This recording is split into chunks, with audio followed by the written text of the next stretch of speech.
So it is Friday, April 30th. It is the end of the month, the end of the first month of the quarter. What else First is 5 minutes. The first 5 minutes of the second quarter. Got a lifetime to go. Lifetime to go. So that doesn't mean you shouldn't act with a sense of urgency, but remember, it's early. Quit fucking bitching about all the shit that happened in the first 20 minutes of the game and go get after it. Get after it, right? If you're still stuck on fumbling the kickoff, you're dead. You're dead, man. Oh, we fumbled the kickoff. Right. They scored a touchdown. I'm dropping F-bombs on a Friday. It's funny Friday. It's football Friday. We just spent 5 minutes talking about the draft. Which I think people would have loved to be part of that dialogue. Unfortunately, they can't be part of all of our dialogues.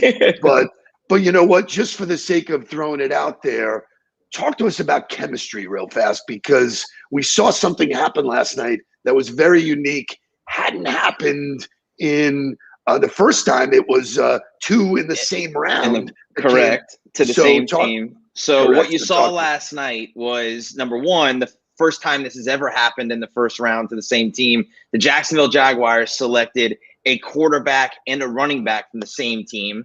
And then you saw three wide receivers go in the first round that went to teams that have quarterbacks from the same college that have already played together. So to give you the exact examples, the Cincinnati Bengals, who have Joe Burrow, who played at LSU, took a receiver, Jamar Chase, from LSU. You saw the Dolphins take Jalen Waddle, who played at Alabama, with Tua at Alabama.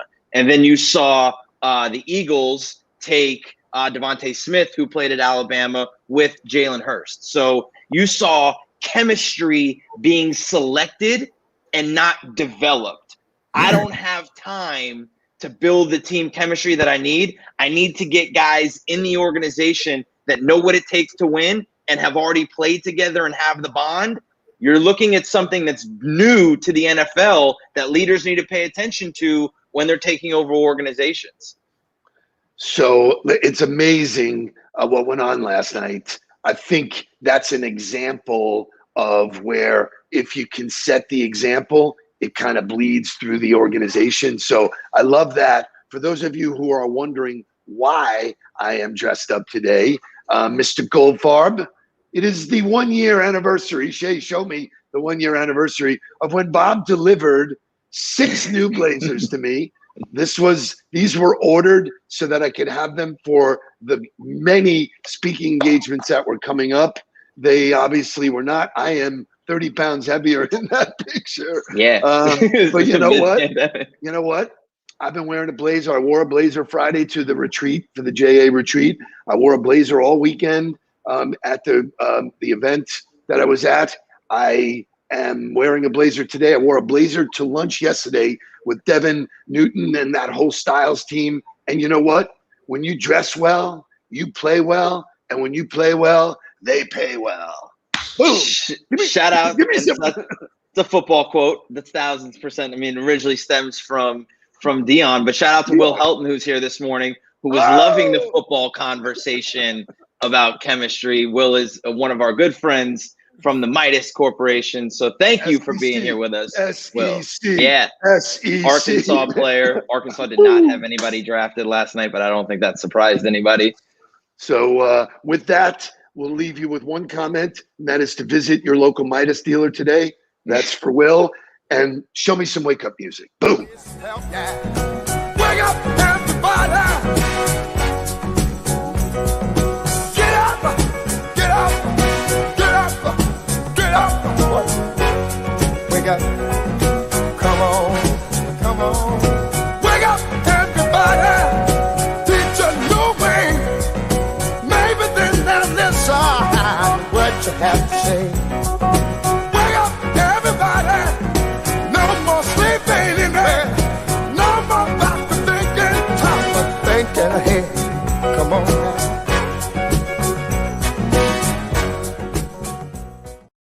Awesome, awesome, awesome. Mark, your post this morning, you with the guys in the locker room, you gotta feel a little bit of pinch, a little something, missing that kind of stuff.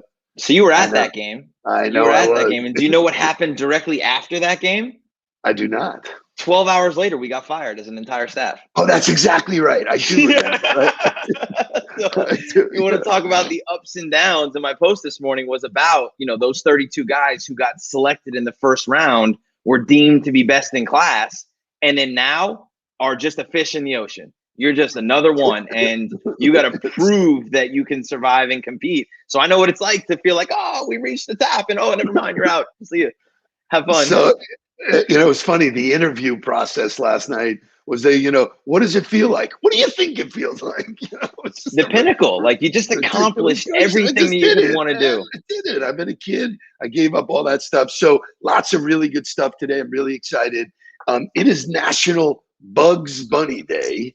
When you talk about comics, I don't know anybody that doesn't like Bugs Bunny. He had a great attitude. Every year on April 30th, they commemorate the day that it first appeared in 1938. Lots of funnies, lots of stuff. But today, Bugs Bunny is going to give us his top 5 business.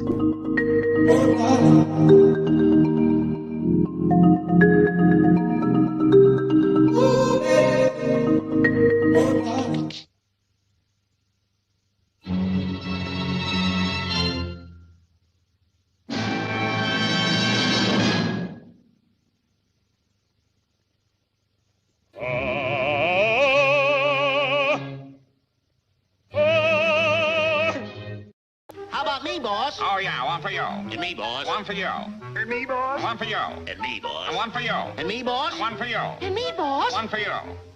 Catching, Bugs Bunny. Left field, Bugs Bunny. Right field, Bugs Bunny. Pitching, Bugs Bunny. Third base, Bugs Bunny. Center field, Bugs Bunny. First base, Bugs Bunny. Shortstop, Bugs Bunny. Second base, Bugs Bunny.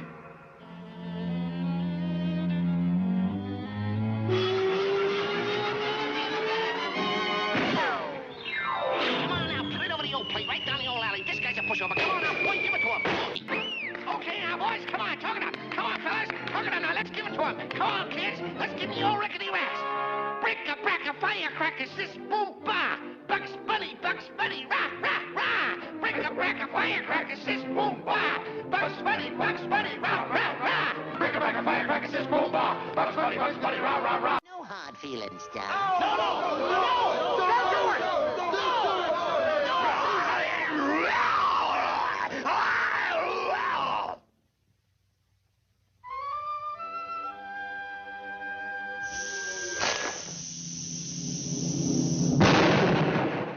Just passing by. Man,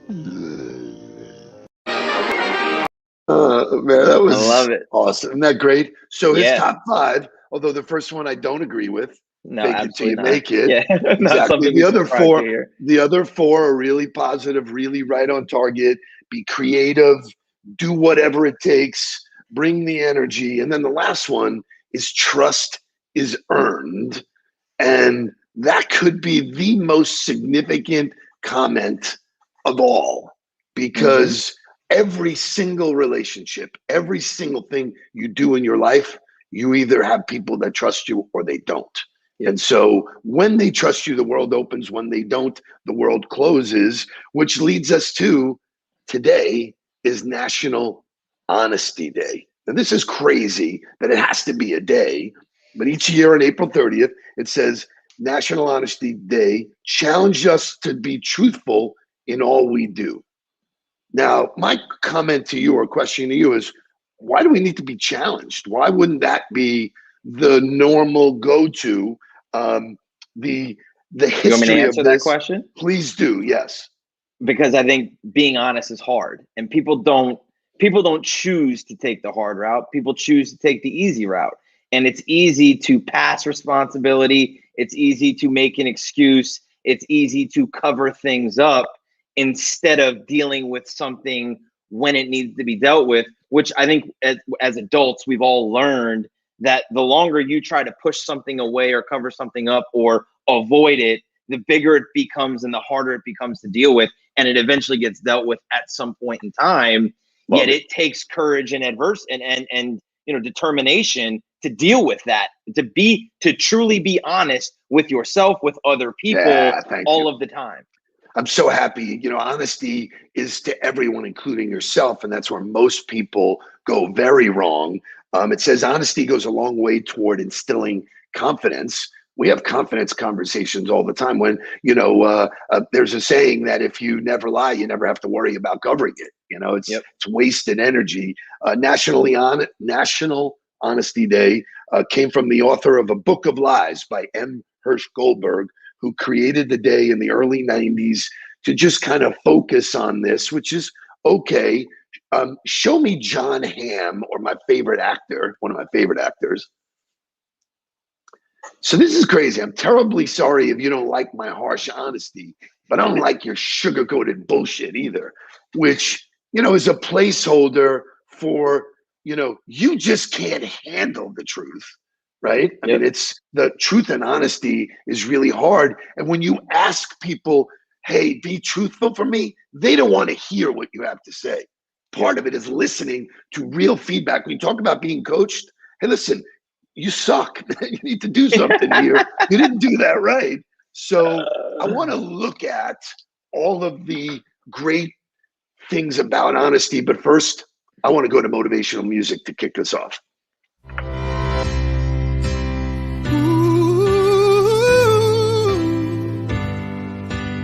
Honest.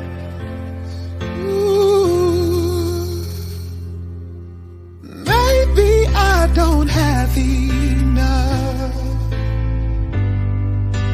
Maybe that may be too much. Tell me if I'm misunderstood.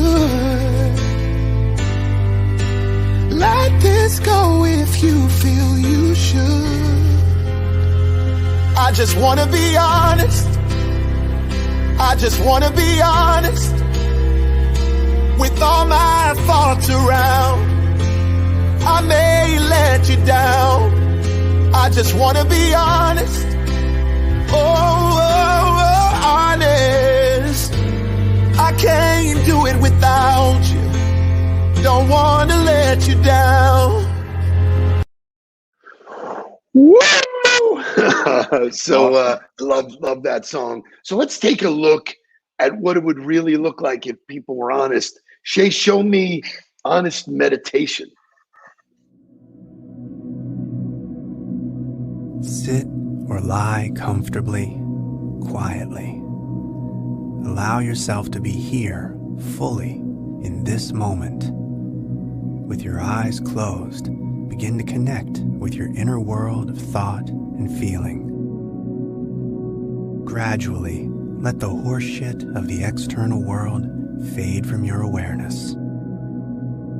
If you find your mind wandering to other thoughts, don't let it concern you. Just acknowledge that all that shit is fucking bullshit. You're here now, in this place, with your inner stillness. Those bitches can't get under your skin. They can't even. Take in a deep breath. Now breathe out. Just feel the fucking nonsense float away. Take full, deep breaths. Breathe in strength. Breathe out bullshit. Allow your breathing to discover its own natural, unhurried pace. If your thoughts drift to the three-ring shit show of your life, bring your attention back to your breathing. And with each breath, feel your body saying, fuck that. That's classic. That's my kind of meditation. Is that great? I mean, it's so real. So, yeah. You wouldn't expect to hear that kind of honesty. Here's probably the most classic example of if you could only tell the truth. Show me Jim Carrey. Pardon me for interrupting your meeting. Mr. Allen, you remember Fletcher Reed? Oh, yes. Nice to see you again, Fletcher. By the way, I'll be observing you in court this afternoon. I've been hearing some good things about you. Well, Fletcher has just been telling me how much he thinks of you. Well, why don't you tell Mr. Allen? Well, what do you think of him?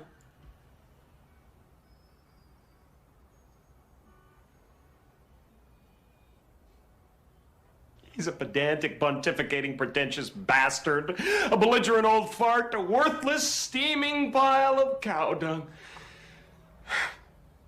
Figuratively speaking.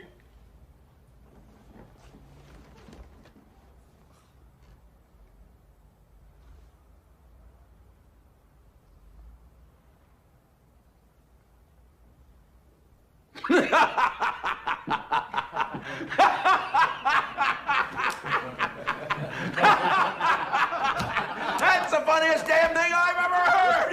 You're a real card, Reed. I love a good roast!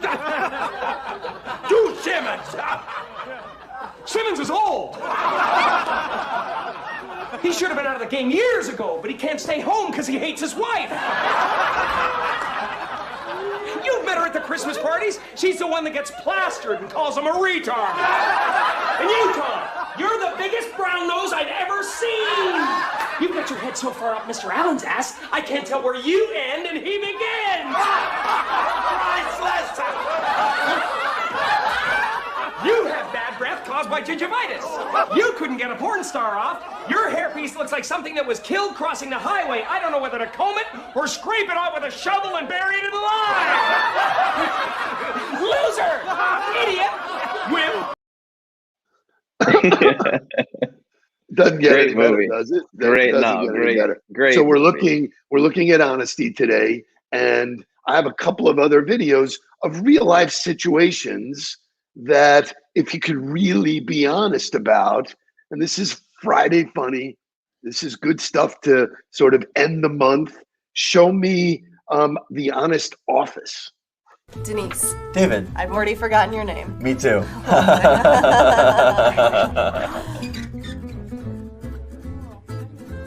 No, I didn't finish that report, but I did get 160 pages deep on Reddit. I know I'm smarter than you, but I'm an intern, so I'm gonna pretend like I'm not. This is how my boss spoke to me, so that's how I'm gonna speak to you. Hey guys, I'm not paying attention to this conference call, but I'm interjecting so that you know that I'm here.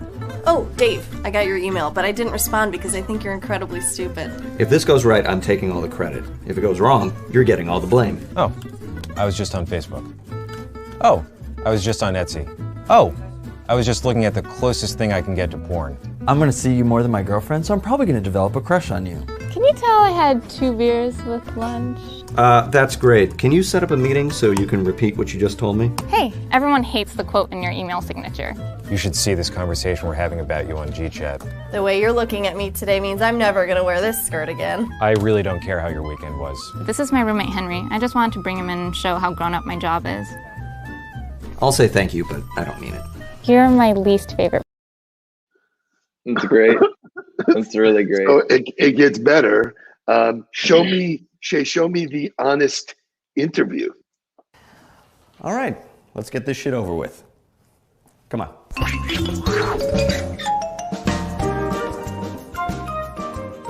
Have a seat. Don't get too comfortable, though. You're never going to see this office ever again. Oh, I'm going to talk as white as I can during this interview. My smile has got me through everything in life, so I'm just gonna be smiling a lot. You didn't happen to bring a piece of paper with a surface level description of what you do on it. I made this in college and it's just covered in lies. It was a template from online. If you could just not read that. No, Bridgestone Real Estate does not exist. I saw it on a coffee mug and put it on my resume. Yeah, I'm not actually reading this. It's just a bullshit formality. Let me start by giving you a vague description of what this job entails. I'll listen poorly. Yeah, that's gonna help me realize it's never gonna work out. Now, legally, I'm not allowed to ask you any questions about age, sex, or nationality, but I'm gonna go ahead and make some wild assumptions about you based on your appearance. As a woman, I wouldn't expect for you to get past a surface level observation. I'm more concerned with the background check. I'm gonna try to mold myself into what it is you want me to be. So tell me, what makes you so damn special? You know what? I can't think of a damn thing. I'm actually constantly afraid that I'm not special at all. So when you're not at work, how do you waste your time? Oh, mostly drinking at bars and hopefully complaining about you in the future. I'm not listening. Do you have any ill-informed questions for me? I didn't think about this part at all. How many people here are douchebags like you? Do you think I got the job? Well, my gut feeling right now is that you have a lot going on the outside, you are a nightmare to be with in conversation, and you're unfortunately still a woman. So you're not going to get the job. But let's go ahead and press our dirty palms together anyway. That's fine. I've got 2 more shitty job interviews to get to today. Safe to assume I won't hear from you again? I'm gonna go cry in my car and replay this conversation and tell myself how much an idiot I am. Well, this was a complete waste of both of our times because I'm just gonna hire the boss's nephew anyway. I will literally never think of you ever again. So we made fun of it, and in the last couple of minutes, what I want to do, if we can, is talk about maybe some situations where you've been in, where you've been tested. I'll give you one to start with, or you can jump in. But the idea of being honest and being hard, it's, certainly feedback loops. When someone says, hey, do I look fat in this? What do you do? What do you do? So I don't know, in business or whatever, what comes to mind for you? I just think the root of this, and I think the fact that we pointed out is the reality that it happens all of the time. And so when we talk to people about being genuinely interested in somebody else and asking real questions, the reason that shows up differently is because this is the norm. What they're making fun of is the norm, and somehow as a society we've gotten to a place where this is how we think we need to operate all the time, and we forget that we're all just human beings having the same thoughts and the same feelings and living in the same world. So as soon as you're the one who's willing to show up and play that card of reality, you show up differently and people react to you differently because you're not buying in and subscribing to everything else that's happening. So I just want to talk about like that. That's where this comes from. And that's where really, I think what you've taught me, which helped make me successful early on and has continued what we've built on after that, is just figuring out more ways to be real with people, to get to the root with people, and to just be authentic and talk the reality and not the bullshit that everybody's making fun of in these videos. Could be a mic drop. I mean, that is a really solid way to end the month. I want to give a real-time example. If you're in a conversation today and you don't understand, someone says, hey, you got it? Hey, you understand that? And you shake your head and you don't. Right. It's the worst thing ever. It happens all the time. People go, oh, yeah, I got it. Walk away. I have no fucking idea what they just said. Be the person who steps up and says, time out. I don't know what you're talking about. I don't know that. It's probably one of the best things in my career that I would do, because I learned every time. I learned words. People use words in a conversation. I don't get it. Hey, I never heard that word. Can you tell me where'd that come from? Did you make that up? So, this idea of being honest and genuine and authentic, and all of these play together. And so while we had fun making fun of it, it's real. I want to show D. Robinson's comment. It takes a brave person to show up differently. Get brave. That, I think, and the way you get brave is thinking about the worst thing that's going to happen if you ask the question. If somebody says, do you understand? And you say, no, I don't. Can you explain it more? What's the absolute worst thing that's going to happen? They're going to call you an idiot. That would be the worst thing that could happen. And the odds of that actually happening are not probable. So I think accept the worst thing that could possibly happen. And as soon as you accept that, the brave or the courage to go ask that question will be there automatically for you. And, Scott McGregor points out it's a cultural thing. If you set it up where people can be honest with each other, that's a very high functioning organization. They get the most out of life. They get the most out of business. And to be honest with you guys, our time is up. We love you. It is time to get down to business. Please don't worry about me. I'm about to let my heart speak. My friends keep telling me to leave this. So let's get down to business. Let's get down to business. Give you one more night to get this. We've had a million